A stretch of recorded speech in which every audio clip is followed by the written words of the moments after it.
ಪರಿಷತ್ ಚುನಾವಣೆಯಲ್ಲಿ ಜೆಡಿಎಸ್ಗೆ ಸೋಲಾಗಿರುವ ಹಿನ್ನೆಲೆಯಲ್ಲಿ ಆತ್ಮಾವಲೋಕನ ಸಭೆಯನ್ನು ಎಚ್.ಡಿ. ಕುಮಾರಸ್ವಾಮಿ ನೇತೃತ್ವದಲ್ಲಿ ಕರೆಯಲಾಗಿತ್ತು. ಆತ್ಮಾವಲೋಕನ ಸಭೆಗೆ 18 ಶಾಸಕರಿದ್ದಾರೆ ಅಂತ ಆಯ್ತಲ್ಲ, ಬಂದಿದ್ದ 15 ಜನ. 4 ಜನ ಕ್ರಾಸ್ ವೋಟ್ ಮಾಡಿದ್ದಾರೆ ಅಂತ ಕುಮಾರಸ್ವಾಮಿ ಅವರು ಹೇಳಿದ್ರು. ಅವ್ರು ಯಾರು ಅಂತ ನನಗೆ ಗೊತ್ತು ಅಂತ ಕೂಡ ಅವ್ರು ಮಾತಾಡ್ಬಿಟ್ಟಿದ್ದಾರೆ. ಆದರೆ ಆತ್ಮಾವಲೋಕನ ಸಭೆಗೆ ಕರೆದಾಗ ಬಂದವರು 15 ಜನ.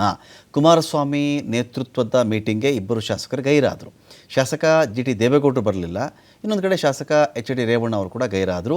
JDS ಸಭೆ ಆದಮೇಲೆ JDLP ನಾಯಕ ಸುರೇಶ್ ಬಾಬು ಪ್ರತಿಕ್ರಿಯೆ ಕೊಟ್ಟಿದ್ದಾರೆ. ನಮ್ಮ ಪಕ್ಷದಿಂದ GTD ಸೇರಿದಂತೆ 4 ಶಾಸಕರು ಅಡ್ಡ ಮತದಾನ ಮಾಡಿಬಿಟ್ಟಿದ್ದಾರೆ, ಹೇಳೇ ಬಿಟ್ರಿ ಇವರು. ಕುಮಾರಸ್ವಾಮಿ ಅವರಾದರೂ ಹೇಳೋ ಬೇಡವೋ ಅಂತ ಮೀನಾಮೇಷ ಎಣಿಸ್ತಾ ಇದ್ರು. ನನಗೆ ಗೊತ್ತಿದೆ, ಯಾರು 4 ಜನ ಮಾಡಿದ್ರು ಗೊತ್ತಿದ್ದಾರೆ, ನನಗೆ ಅವ್ರು ಏನೇನು ಮುಂದಕ್ಕೆ ಮಾಡಬೇಕು ಅಂತ ಇದ್ದಾರೆ ಅದು ಗೊತ್ತಿದೆ ಎಲ್ಲ ಹೇಳಿದ್ರಲ್ಲ. ಇವರಂತೂ ಇವ್ರಿಗೆ ಬಾಯಿ ಬಿಟ್ಟು ಹೇಳೇ ಬಿಟ್ರಿ. ಇಲ್ಲಿ GTD ಸೇರಿದಂತೆ 4 ನಮ್ಮ ಪಕ್ಷದ ಕಡೆಯಿಂದ ಬೇರೆ ಪಕ್ಷಕ್ಕೆ ಅಡ್ಡ ಮತದಾನ ಮಾಡಿದ್ದಾರೆ ಅಂತ JDLP ನಾಯಕ ಸುರೇಶ್ ಬಾಬು ಹೇಳಿಬಿಟ್ಟಿದ್ದಾರೆ. ಅಡ್ಡ ಮತದಾನ ಮಾಡಿದವರಂತ ವಿರುದ್ಧವಾಗಿ ವರಿಷ್ಠರು ಕ್ರಮ ತೆಗೆದುಕೊಳ್ತಾರೆ. ಯಾರು ಅಂತ ಕಾಂಗ್ರೆಸ್ನವರೇ ಮುಂದೆ ಹೇಳ್ತಾರೆ ಬಿಡಿ.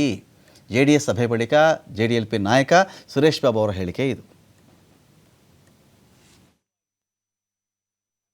ನಮ್ಮ ಪಕ್ಷದ ಕೆಲವು ಶಾಸಕರು ಮತ್ತು BJPಯ ಕೆಲವು ಶಾಸಕರು ಅಡ್ಡ ಮತದಾನ ಮಾಡಿದ್ದಾರೆ ಅಂತಕ್ಕಂಥದ್ದು ಸಾಕಷ್ಟು ನಮ್ಮೆಲ್ಲರಿಗೂ ಕೂಡ ನೋವು ತಂದಿರತಕ್ಕಂಥ ವಿಚಾರ. ಅದರಲ್ಲಿ ಈಗಾಗಲೇ BJPಯವರು ಸತ್ಯಶೋಧನೆ ಅಂತಕ್ಕಂಥ ಒಂದು ಸಮಿತಿಯನ್ನ ಏನು ಮಾಡಿದರೆ ಅದನ್ನ ಜೊತೆಯಲ್ಲಿ ನಮ್ಮಲ್ಲೂ ಕೂಡ ಸುದೀರ್ಘವಾಗಿ ಅದ್ರ ಬಗ್ಗೆ ಚರ್ಚೆ ಮಾಡಿ ನಾವೆಲ್ಲರೂ ಕೂಡ ಶಾಸಕರು ನಾವೆಲ್ಲ ಆತ್ಮಸಾಕ್ಷಿಯಾಗಿ ನಾವೆಲ್ಲರೂ ಕೂಡ ಈ ಪಕ್ಷಕ್ಕೆ ದ್ರೋಹ ಆಗಬಾರ್ದು, ನಾವೆಲ್ಲರೂ ಕೂಡ ಇವತ್ತು ಪಕ್ಷದ ಇದರಲ್ಲಿ ಚಿಹ್ನೆನಲ್ಲಿ ಗೆದ್ದಿರೋದ್ರಿಂದ ಈ ಥರ ಯಾರು ಮಾಡಿರ್ತಾರೆ ಅವ್ರ ಮೇಲೆ ಕಠಿಣ ಕ್ರಮ ಆಗಬೇಕು ಅಂತಕ್ಕಂಥದ್ದು ಎಲ್ಲ ಶಾಸಕರು ಕೆಲವರು ಒತ್ತಾಯ ಮಾಡಿದ್ವಿ.